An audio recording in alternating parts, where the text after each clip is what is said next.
Mi hija adoptiva no tenía ni idea de lo que era un cumpleaños, y eso me partió el alma. Después de casarme con mi esposo, ambos soñábamos con formar una familia. Pintamos el cuarto del bebé de amarillo porque queríamos que fuera una sorpresa el sexo. Ya teníamos pensados los nombres. Habíamos comprado ropita minúscula y leído cuánto libro de crianza nos caía en las manos. Pero después de 3 pérdidas y 2 intentos fallidos con fertilización in vitro, el doctor nos sentó para decirnos que ya no iba a ocurrir de manera natural. El dolor era ahogante. Veíamos que todos a nuestro alrededor tenían hijos. Y nosotros, fingiendo una sonrisa en cada baby shower, regresábamos a una casa con la recámara vacía. Luego de pasar 2 años en ese duelo, mi esposo mencionó la idea de adoptar. Al principio yo no me sentía lista. Sentía que era rendirme, renunciar a ese sueño que tenía desde niña. Pero una noche, por curiosidad, entré a una página de adopciones y ahí estaba su foto. 7 años, unos ojazos enormes que le ocupaban media cara y una expresión como de quien ya espera lo peor. Se llamaba Iris. La descripción decía que estaba en el sistema desde los 3 años y su carita se me quedó grabada días enteros. Le mostré su foto a mi esposo y él sintió lo mismo. Una conexión que no sabíamos explicar hacia una niña que ni conocíamos. Metimos la solicitud y después siguieron meses de visitas, exámenes, miles de papeles y entrevistas. La trabajadora social que llevaba el caso, Diane Murphy, siempre fue muy directa con nosotros, tanto que hasta me llegó a asustar. Nos explicó que habían sacado a Iris del cuidado de su mamá cuando los vecinos reportaron que una niña chiquita estaba sola durante días en el departamento. La mamá tenía problemas muy serios de adicciones y se iba por semanas, dejando a Iris como pudiera. Cuando la encontraron, apenas tenía 4 años, estaba súper delgada y había estado comiendo pasta de dientes porque no había nada más. Desde entonces, ya había pasado por 3 familias temporales, y en cada una las cosas no funcionaron por distintos motivos que Diane llamaba con cuidado desafíos de conducta. Cuando le pregunté qué significaba eso, me explicó que Iris guardaba comida, tenía problemas graves para confiar y a veces se lastimaba sola cuando algo la rebasaba. En vez de echarnos para atrás, esa historia me hizo sentir todavía más ganas de cuidarla. Sabía que esa chiquita necesitaba a alguien que no la abandonara. Conocimos a Iris en un parque una mañana de octubre. Sentada junto a Diane, vestía unos jeans cortos y una chamarrita apretada. Iba con el cabello recogido, bien despeinada, y ni siquiera nos volteó a ver cuando le dijimos hola. Mi esposo pensó en romper el hielo con un balón de fútbol, pero ella nada más lo observó, como si no supiera para qué era. Ahí nos quedamos en la misma banca toda una hora, intentando platicar mientras ella respondía con monosílabos, y se abrazaba como si se protegiera de algo. Ya cuando nos íbamos, Diane le preguntó si quería vernos otra vez, e Iris solo se encogió de hombros. Ya en el coche de regreso lloré de la impotencia. Sentí que habíamos fracasado, pero mi esposo me hizo ver que al menos no pidió irse antes, y Diane nos tranquilizó diciendo que eso, en su mundo, ya era un avance. Seguimos viéndonos 2 veces a la semana durante los siguientes 2 meses, y con el tiempo, tan despacito que casi ni me daba cuenta, Iris se fue soltando un poquito más. Ya no solo encogía los hombros, a veces contestaba con frases completas. Un día se rió de algo que dijo mi esposo y enseguida se asustó, como si reírse fuera algo prohibido. Cuando por fin la llevamos a la casa, recorrió todo como si estuviera en un museo, tocando apenas las cosas y siempre pidiendo permiso antes de sentarse. Preparé de comer y se terminó todo tan rápido que hasta me preocupé. Y bajito me preguntó si podía servirse más. Le dije que claro, le serví el plato otra vez y hasta 3 veces. Verla comer de esa manera me rompía el corazón. Era increíble lo pequeña que era y cuánto podía comer. Mi esposo y yo nos cruzamos una mirada cargada de tristeza. Al terminar, preguntó dónde estaba el baño y estuvo ahí unos 20 minutos. Cuando salió, noté que el jabón apenas quedaba a la mitad. Diana nos explicó luego que eso de guardar comida y consumir de más era normal en niños que han vivido mucho tiempo con carencias. El cerebro de Iris seguía en modo supervivencia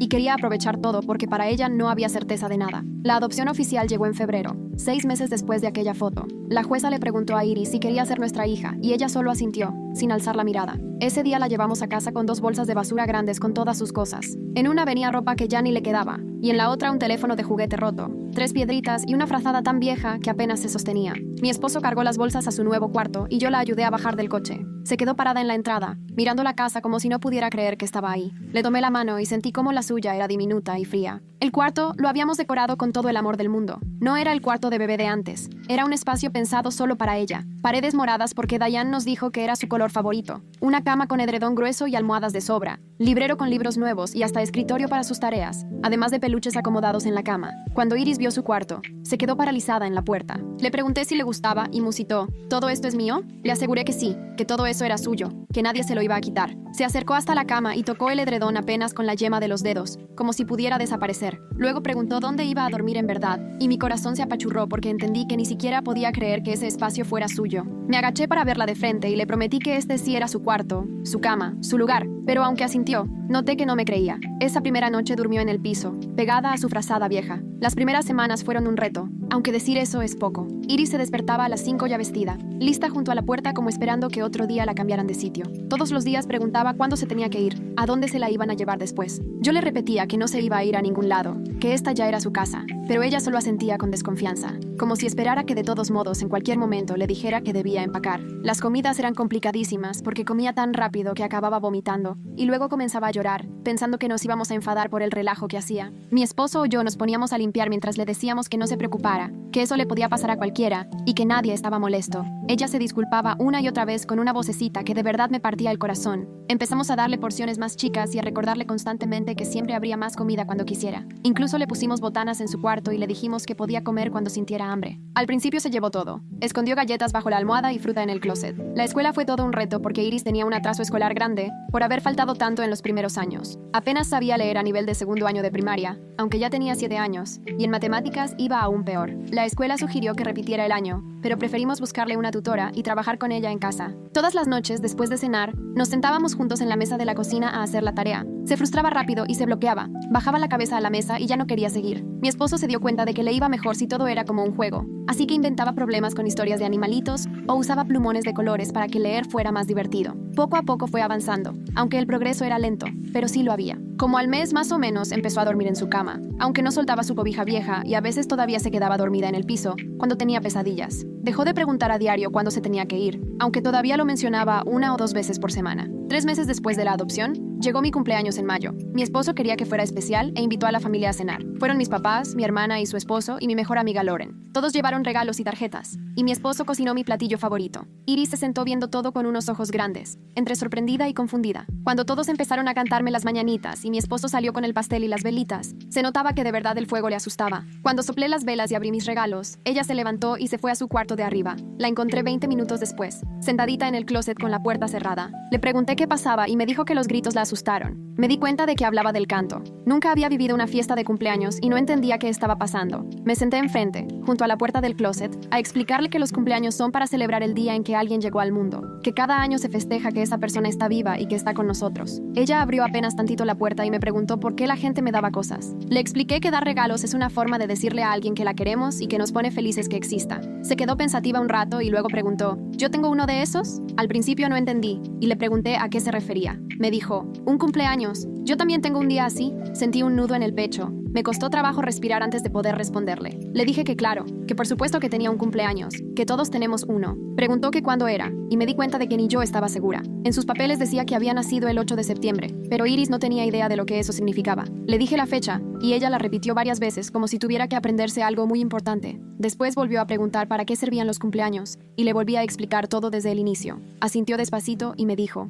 nadie me había dicho eso antes. Le pregunté si quería bajar por pastel y me dijo que sí, aunque no se me despegó en toda la noche. Ese mismo día, ya cuando todos se habían ido y Iris dormía, le conté a mi esposo lo que pasó. Nos sentamos los dos en la cocina, viendo el pastel que ya nadie quería comer, y terminamos llorando. Nos parecía increíble que esa niña hubiera pasado 7 años de vida sin saber lo que era un cumpleaños. Estábamos tan enfocados en que se adaptara con nosotros que no caímos en cuenta de todas las experiencias de la niñez que simplemente no había vivido. Mi esposo recordó que su cumpleaños sería en 4 meses y los dos supimos que teníamos que hacer algo especial. Yo también quería, aunque me sentía abrumada de pensar en organizar una primera fiesta de cumpleaños a esa edad. ¿Cómo compensas 7 años sin nada? De todas formas, comenzamos a organizar todo porque de verdad queríamos hacerlo bien. En esos meses, Iris fue avanzando poco a poco. Empezó a llamarnos por nuestro nombre, Daniel y Rebecca, aunque todavía no nos decía mamá o papá. Diane ya nos había dicho que eso podía tardar muchísimo o incluso nunca pasar, y lo estábamos asimilando. Hizo una amiga en la escuela, Sara, que un día la invitó a su casa. La llevamos y vi a Iris llegar toda encogida, como si esperara que algo malo pasara. Cuando regresé por ella 2 horas después, venía sonriendo de verdad,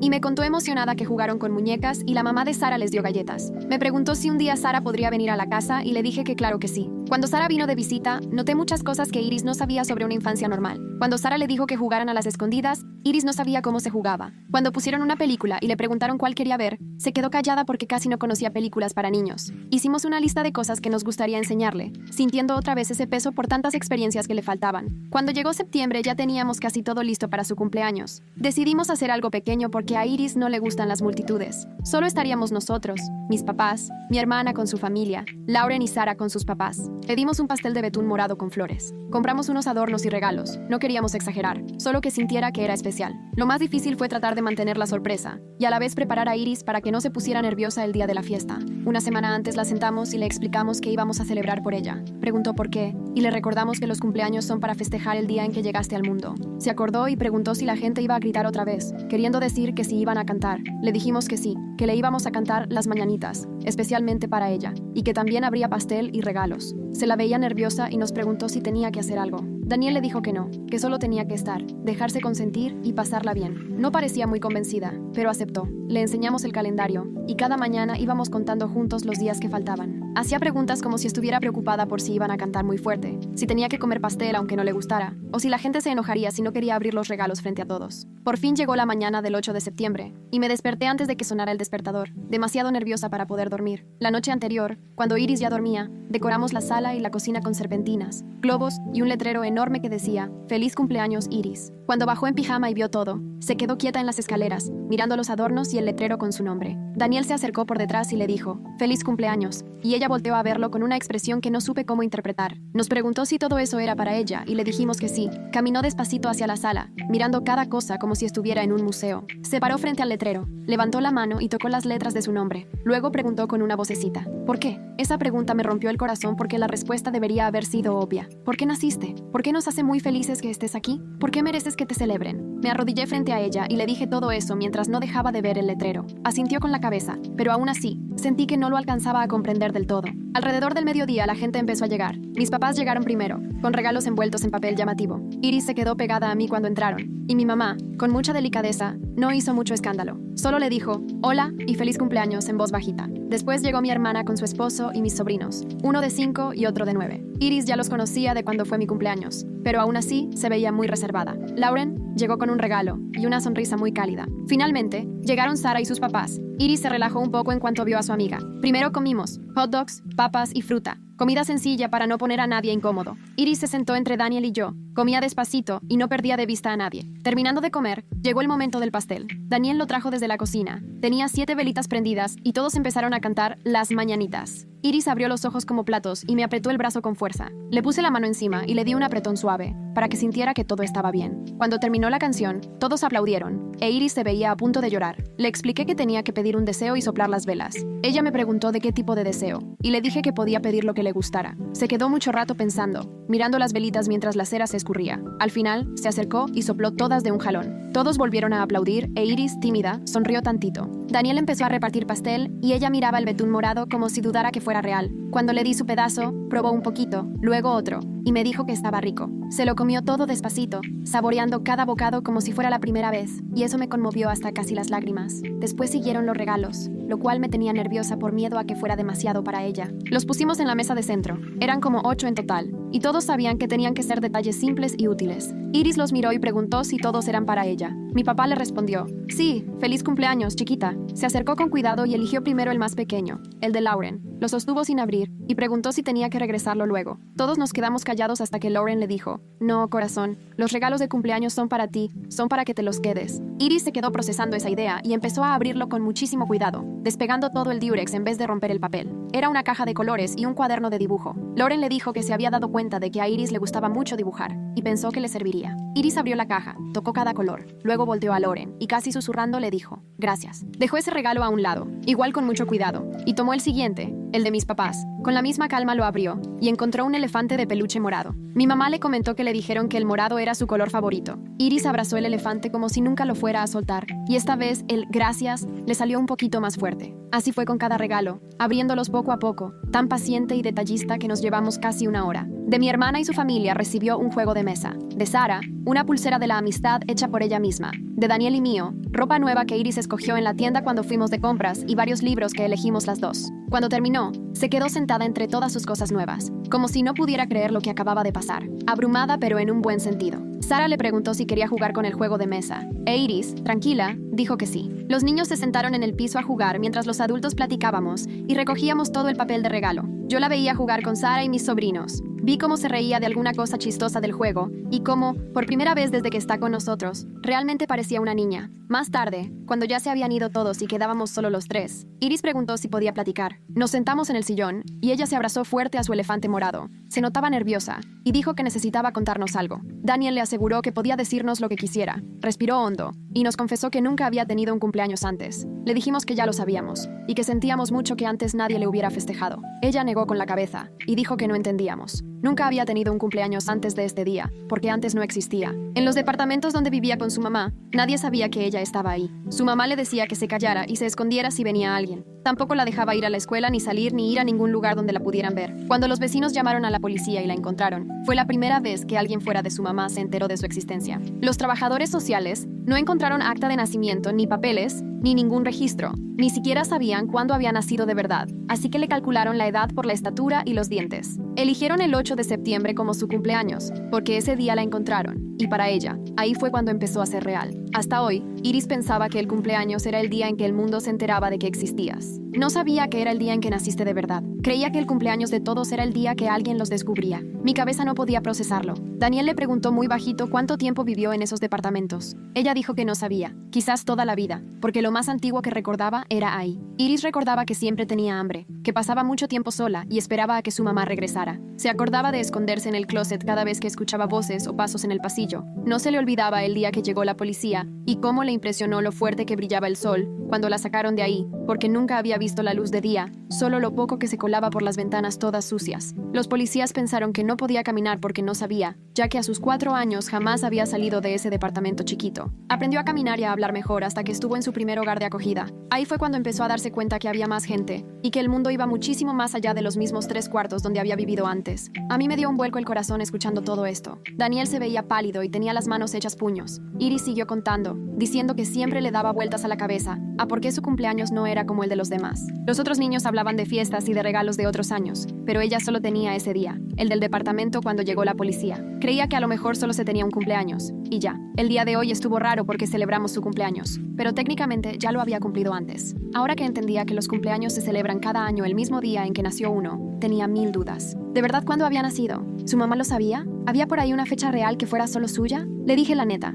que no sabíamos exactamente cuándo nació porque no había ningún documento o registro, y que la fecha que usábamos era el día en que la encontraron, aunque lo más probable es que su cumpleaños verdadero fuera más o menos por esos días, hace 7 años. Iris se quedó pensando y preguntó, ¿entonces podría tener 7 años? ¿O será que tengo otra edad? Le respondí que los doctores creían casi seguro que tenía 7, por las revisiones que le habían hecho, pero que sí, realmente no podíamos afirmarlo al 100. Iris asintió despacito y dijo, está bien, me gusta el 8 de septiembre, porque ese fue el día en que mi vida de verdad comenzó. Lo dijo con tanta tranquilidad que a mí me dio en toda el alma escucharla. Daniel le preguntó si la había pasado bien hoy en su cumpleaños y ella contestó muy emocionada que sí, que había sido el mejor día de su vida. Nos preguntó si el próximo año podríamos hacer lo mismo y le prometimos que claro, que lo íbamos a repetir todos los años. Esa noche, después de acostar a Iris con su elefantito nuevo de peluche y su cuaderno de dibujo en el buró, Daniel y yo nos quedamos en nuestro cuarto sin saber ni qué decir. El nivel de abandono por el que había pasado era mucho peor de lo que nos imaginábamos. Diane ya nos había dicho que había sufrido abandono severo, pero jamás nos había contado que prácticamente la habían tenido oculta del mundo sus primeros 4 años. Al día siguiente le marqué a Diane para platicarle lo que nos había dicho Iris.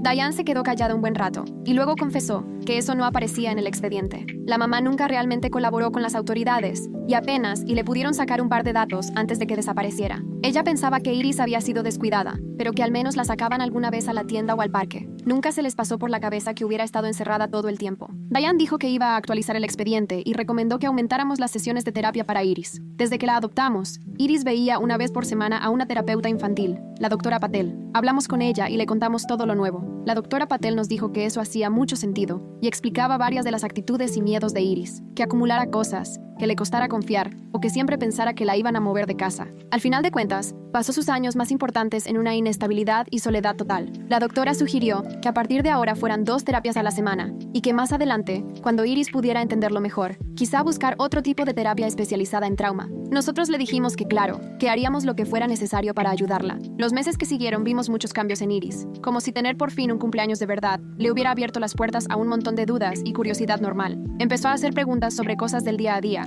Ya no se quedaba callada fingiendo que sabía todo, sino que pedía explicaciones. Nos preguntó por fiestas que había escuchado de otros niños: Halloween, Día de Gracias, el 4 de julio. Se las explicábamos y ella escuchaba súper atenta. Incluso a veces anotaba en su cuadernito. Cuando llegó Halloween estaba nerviosa por eso de salir a pedir dulces. La idea de ir casa por casa y tocarle la puerta a desconocidos le parecía rara y peligrosa. Practicamos primero entre nosotros. Ella tocaba la puerta del cuarto y Daniel le daba dulces y decía dulce o truco. Salimos ese día con Sara y su familia, solo a casas con luces prendidas y vecinos conocidos. Al principio Iris iba temblando de miedo, pero al rato ya andaba corriendo con Sara de puerta en puerta, riéndose y presumiendo los dulces que juntaron. Cuando llegamos a la casa vació su bolsa y la veía como si hubiera encontrado un tesoro. Nos preguntó si de verdad podía quedarse con todo y le dijimos que claro. Los organizó por colores y tipos, y luego preguntó si podía comerse algunos. Le dijimos, por supuesto son tuyos. Se comió 2 y el resto los guardó en una cajita especial en su cuarto. Para el Día de Acción de Gracias vino toda mi familia. Le explicamos que cada quien decía en la mesa algo por lo que diera gracias. Cuando le tocó a ella, pensó tantito y luego dijo,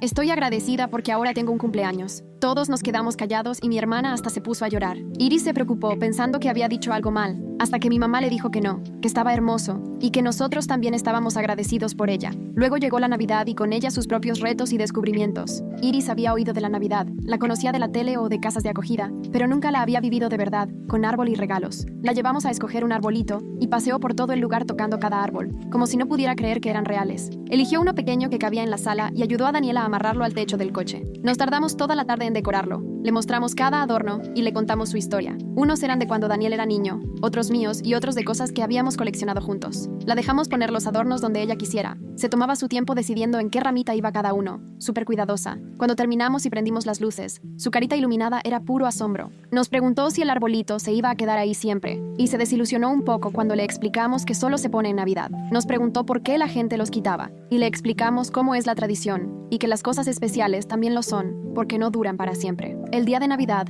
Iris nos despertó antes de que amaneciera, tan emocionada que ya no podía dormir. Debajo del árbol había regalos para todos, pero Iris solo tenía ojos para los que traían su nombre. Los contó una y otra vez, y hasta nos preguntó si de verdad todos eran para ella. Le dijimos que sí, que podía abrirlos cuando quisiera. Empezó con el más chiquito, lo desenvolvió con ese cuidado que pone en su cumpleaños, y dentro venía un collar con un ojito como dije. En cuanto lo vio, se lo puso, y no dejó de acariciarlo por encima de la blusa en todo el día. Fue abriendo sus regalos despacio, asombrada con cosas como libros nuevos, materiales de arte, un abrigo calientito y calcetas bien suavecitas. Cuando terminó, se quedó viendo su montón de cosas y de repente se soltó llorando, pero de esos llantos bonitos que salen cuando algo te rebasa. Dijo que no sabía que era posible tener tanto. Daniel y yo la abrazamos y le aseguramos que claro que sí, que estaba bien tener cosas buenas, que se lo merecía y que ahora esta era su casa y nosotros su familia. Ese primer año estuvo lleno de momentos nuevos para ella. Nadó por primera vez en la alberca del centro comunitario, fue por primera vez al cine y se quedó asombrada con la pantalla gigante, aunque las partes ruidosas sí la espantaron, y conoció el mar en un viaje a la playa, donde le daba miedo meterse, pero no podía dejar de ver las olas. En cada experiencia nueva venían preguntas y a veces algo de temor, pero poco a poco fue confiando más al darse cuenta que el mundo no era tan peligroso como antes pensaba. La escuela también le fue resultando menos difícil conforme se puso al nivel de sus compañeros. Su maestra nos dijo que ya leía como cualquiera de su grado, y que en arte destacaba un montón. Además de Sara, ya tenía más amigas. Armó su grupito para el recreo y la invitaban a cumpleaños, y cada vez nos pedía ayuda para elegir el regalo perfecto, porque ahora entendía lo importante que era ese día. La doctora Patel, su terapeuta, nos decía que estaba avanzando muchísimo, que por fin empezaba a hablar de las cosas que había vivido y asimilarlas de una forma sana. Seguía habiendo días pesados en los que regresaba a sus viejos miedos, pero eran menos frecuentes. La doctora también nos advirtió que el trauma no desaparecería, solo sería más llevadero con el tiempo, que Iris seguiría enfrentando momentos difíciles, pero había aprendido a reconocer sus emociones y a confiar. El momento que más nos marcó llegó como 14 meses después de su adopción. Estábamos cenando cualquier noche y ella, muy seria, nos preguntó si podía decirnos algo. Le dijimos que claro y respiró profundo antes de decir, ¿está bien si les digo mamá y papá? Se me cayó el tenedor y los ojos de Daniel se llenaron de lágrimas. Los dos le contestamos, por supuesto que sí, sería un honor. Iris se veía aliviada. Nos sonrió y dijo, qué bueno, porque esos son para mí. Siguió cenando como si nada, pero para nosotros el mundo cambió en ese instante. Esa noche pasó a despedirse y, bien clarito, nos dijo, buenas noches mamá, buenas noches papá. La arropé, le di un beso en la frente y salí de su cuarto antes de que me ganara el llanto en el pasillo. En su segundo cumpleaños con nosotros, Iris ya ayudó a planear toda la fiesta. Quiso invitar a los mismos del año pasado y a unas amigas nuevas de la escuela. Esta vez pidió pastel de chocolate en vez de betún morado y escogió las decoraciones, serpentinas moradas y plateadas, ella misma. Por la mañana bajó las escaleras, vio Vio todo decorado y solo sonrió. Ya no se le notaba la confusión ni el miedo del año pasado. Le cantaron las mañanitas y ya no se me pegó del brazo. Saludó, sonrió, sopló las velas, y cuando le preguntaron qué pidió de deseo, contestó: pedí que todos los niños puedan tener lo que yo tengo. Abrió los regalos con confianza, hasta rompió el papel en vez de despegar la cinta con cuidado. Se rió, dio las gracias y se la pasó jugando con sus amigas. En esa segunda fiesta era otra niña, completamente diferente a la de 7 años que ni sabía lo que era un cumpleaños. Ahora era una niña segura, querida, que sabía que ese era su lugar. Cuando todos se fueron, me pidió ver las fotos del cumpleaños anterior. Saqué el teléfono y las repasamos juntas. Al ver una foto donde abrazaba a su elefante morado y tenía los ojos enormes y llenos de duda, dijo: me veo muy asustada. Le reconocí que sí, pero también que fue muy valiente. Se quedó viendo la foto y luego dijo: ya no tengo miedo. O bueno, casi siempre. Le pregunté qué creía que había cambiado. Pensó tantito y luego dijo: el año pasado no sabía si me podía quedar. Pensaba que los cumpleaños eran algo de una vez y después te tenías que ir. Pero me quedé y ahora sé que es de verdad. Así, con la simpleza que tienen los niños, descubrió que las cosas buenas pueden durar. Hoy, con 9 años, Iris está floreciendo de maneras que nunca imaginamos. Ya va en cuarto de primaria y puras calificaciones de 10. Está en el equipo de fútbol y la temporada pasada metió 2 goles. Hace pijamadas, va a fiestas, hace todas esas cosas que al principio pensamos que quizá nunca llegaría a disfrutar. Todavía ve a la doctora Patel una vez al mes como parte de su terapia. Y claro que siguen esos días complicados, cuando resurgen dudas o miedos viejos. Pero ahora sabe que tiene cumpleaños, que siempre los tuvo aunque antes no hubiera quien se los celebrara. Sabe que nació, que su existencia vale y cuenta. Sabe que tiene una familia que siempre va a estar aquí. Cada 8 de septiembre celebramos no solo su cumpleaños, sino la resiliencia de una niña que sobrevivió lo que parecía impensable y aprendió a confiar y a querer. Este año, nos pidió que si por su cumpleaños podíamos ser voluntarios en una organización que apoya a niños en adopción. Quiere ayudar a otros niños que no saben que merecen cosas buenas. Vamos a preparar bolsas con juguetes y útiles, y ella misma les está escribiendo una tarjeta a cada quien. Me enseñó lo que escribió. Tú mereces cosas buenas. Tú mereces que te celebren. Feliz cumpleaños, sea el día que sea el tuyo. Esa es mi hija, la niña que hace un par de años no sabía ni lo que era un cumpleaños, y que hoy, a sus 9 años, entiende el dolor de la pérdida, pero, aún así, quiere ayudar a otros. Sabe lo que es no tener nada y, por eso, quiere que los demás niños tampoco se queden sin algo. Pasó de esconderse en un closet a jugar fútbol bajo el sol. El camino de su primer cumpleaños con nosotros a hoy no ha sido sencillo. Hubo caídas, dudas y momentos muy difíciles en los que no sabíamos si lo estábamos haciendo bien. Pero al verla este año soplar sus 9 velas, rodeada de gente que la quiere, cantando para sí misma, supe que le dimos algo que nadie le va a quitar, la certeza de que importa, de que nació y su vida merece celebrarse, que tiene cumpleaños, una familia y un futuro.